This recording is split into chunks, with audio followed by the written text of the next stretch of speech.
Hey Bistro fans, Jill here, and I am actually at my home, and behind me here snoozing, this is Sasha. This is my husky.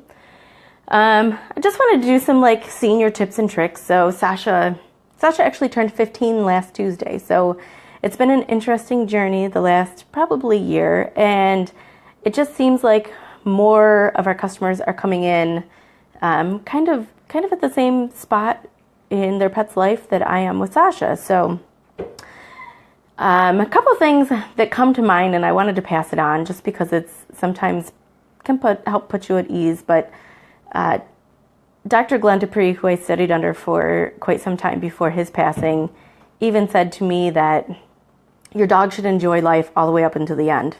There shouldn't be anything long and drawn out. I mean, that's the same with people too. We should be happy and excited about life and having an awesome life up until the end. And that's always really stuck with me, because I've had a couple dogs that have had issues, and it's been quite some months before they pass.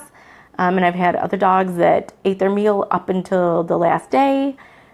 Just last week we had a customer who their dog had some health issues, and again, you wouldn't even have known he was sick. He was excited. He was happy to be alive. He was, literally up until the last day. And it's just such a blessing when they have such a zest for life all the way to the end.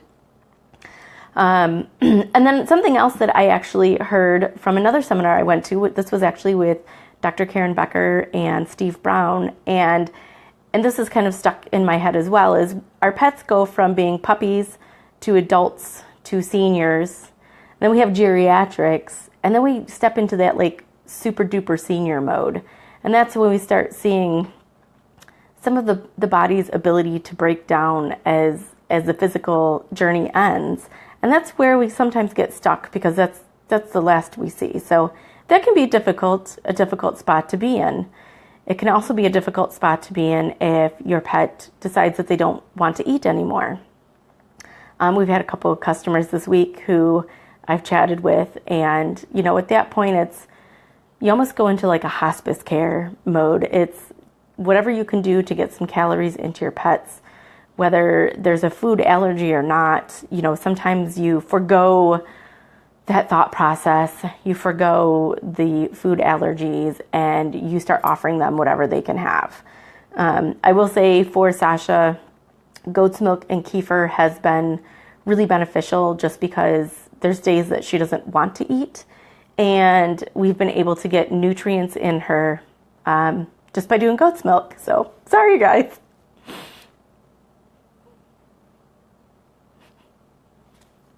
It's tough. It's this is raw emotion, and we all get there, and it's tough.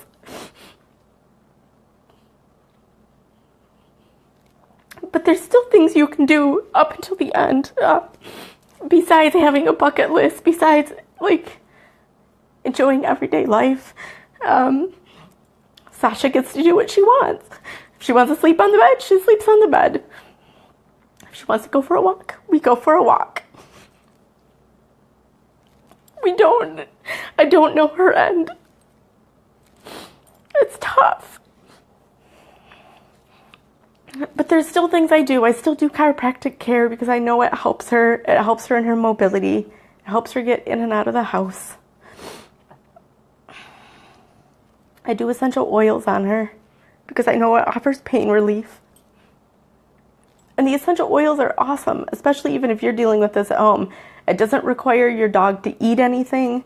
It doesn't require them to have food with it. It offers some pretty awesome pain relief pretty quickly. So within 20-30 minutes, we can see I can see a difference in her movement. So that's been really awesome. She's still drinking water. So cell salts, if you guys are familiar, have stopped in. I'm sure you've seen these fun guys. Cell salts are really awesome too, because I put them in her water. So how easy is that? Every time she gets a drink of water, she gets some remedies, and I don't have to go back to trying to force her to take something or trying to force her to eat. We've switched to liquid herbs, so everything comes in a tincture bottle. Tinctures are really nice just because, again, it's easy to get in the mouth. It doesn't really require her to swallow a large pill. Doesn't require anything unpleasant. She takes them great for me, so awesome. I consider that a win. And then my homeopathic kit has been a huge godsend and savior because, again, I could just put a couple pellets in her mouth. I can dissolve it in water and put them in her. And I don't have to, again, require her to eat anything or do anything extra. So we can help with the pain. We had a bout of vomiting a couple weeks ago, so that was interesting. The last thing you want to do when you're vomiting is actually consume medication or consume anything in addition. So the homeopathics, within 24 hours, was able to stop the vomiting. So that was really, really helpful to have on hand, as well as the cell salts, really, really helpful to have. And as our pets age, everyone's light burns out at some point, and that's tough too. Sometimes I always tell people if they pass on their own, it's a lot easier. It's a lot less for you to have to think about. Like maybe I did something wrong, or maybe I didn't do something right, or maybe if I would have just done this thing, she would have been better. But when they pass on their own, that's their own soul energy. You don't have to make a decision. You don't have to worry with that. That mindset can really play tricks on you. I've been in both situations, and making the decision is never easy, ever.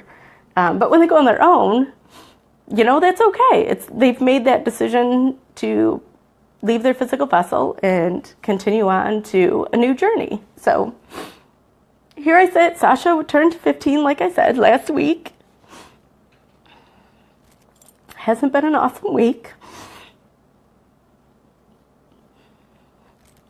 And it's hard, but there's a lot of people in the same situation. And I feel like everyone kind of needs to hear my perspective. And if you can be okay with honoring what they want or their needs, or helping them all the way to the end, it's awesome to have a pet around that long and offering so much love and so many memories. And sometimes I think we forget about the awesome times. We just remember the end, and it's not supposed to be that way either. So I think it's important that I understand where you're at, and I've been through it several times. And even after your pet passes, if you feel like your other animals are grieving, or even maybe you're grieving, stop into the Pet Bistro, because we have some different remedies that can help. We'd be happy to show them to you. They're inexpensive. A homeopathic remedy is $5, and it just really helps. And it helps your whole soul and being deal with the passing, help with the passing, help you process the grief, and help you move on to accepting maybe the next pet that comes in your life. And even some flower remedies. Flower remedies can really help with that emotional state of maybe being stuck, or again, maybe the what ifs. There's all those things that circle around in your head. Maybe I didn't do the right thing. Maybe I should have done something differently. Maybe I could have done something sooner. There's all these things that come up that you don't that you can do to help yourself, and you can do to help your other pets. So I hope everyone takes advantage of that, because it can be really helpful, especially if you have a mopey, like the other animals are mopey, or they maybe don't know what happened. So again, thank you guys all for listening. Sasha just turned 15 last week. Our Italian Greyhound actually is 14 and a half, and she's laying over on the couch. She's still full of a lot of attitude, so I'm not too concerned about her. But we all get to this place, and If you guys feel like you need some extra support or maybe some extra remedies, step into the Pet Bistro. Any of us can help you. And if you guys wouldn't all mind sending a little love Sasha's way, and blessing to all the seniors that are out there. Thanks, guys.